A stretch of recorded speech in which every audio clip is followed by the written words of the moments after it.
Mouthwashing is a game developed for PC by Wrong Organ and released on September 26, 2024. It could probably be best categorized as a psychological horror walking simulator with a retro aesthetic. I think that the term walking simulator can be a bit derogatory, but I've never had a problem with those games personally, and it's an accurate enough description. There isn't really anything in the way of narrative choice, or even with a very loose definition, there's almost no combat.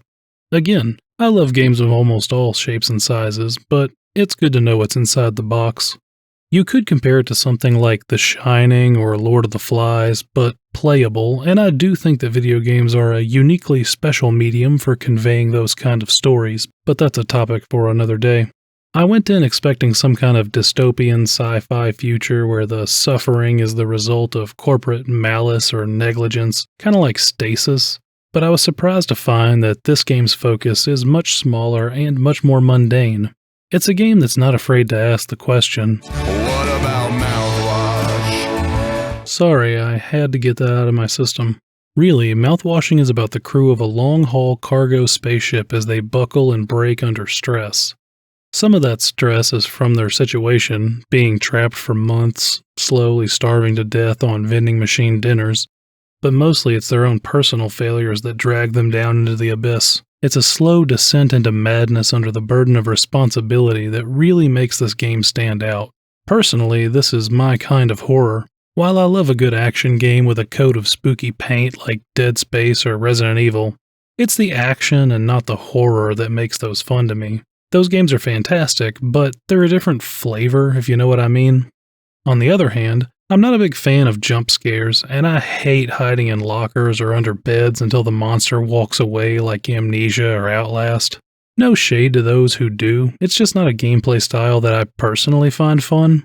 Mouthwashing does still do some of the jump scare stuff, but it's not constant, and it's also not the main source of the tension the game is building. If anything, it's a break in the pacing, like the game saw me getting too uncomfortable and decided to let me pee myself a little, as a treat. Without wanting to spoil things, Mouthwashing's horror won't be for everyone.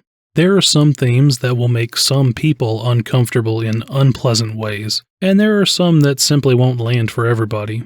But if you've ever been in a position of leadership, or if you have people that rely on you like children or younger siblings, this game might speak a little more directly to you. It focuses a lot on that weight of responsibility that comes from being dependent on, the mental strain that it puts a person under, and how, in a time of crisis, it could tear a person down. Despite being set in space, this game could just as easily have been in a cave or a collapsed subway station or on a boat. It's a situation that feels like it could kind of happen, and you could be any of these people, some of which are totally innocent and just doing their best. I think that's what keeps me thinking about it. Like I said, this game is set in the distant future on a freighter in deep space delivering cargo for a company called Pony Express. With a crew of only 5 people, this is one of the last manned ships still making these trips. The entire story takes place across just a few rooms and hallways. It rubber bands back and forth between points in time before and after the ship collides with an asteroid, slowly unraveling the fate of the crew. It's hard for me to talk about the game anymore without getting into spoilers.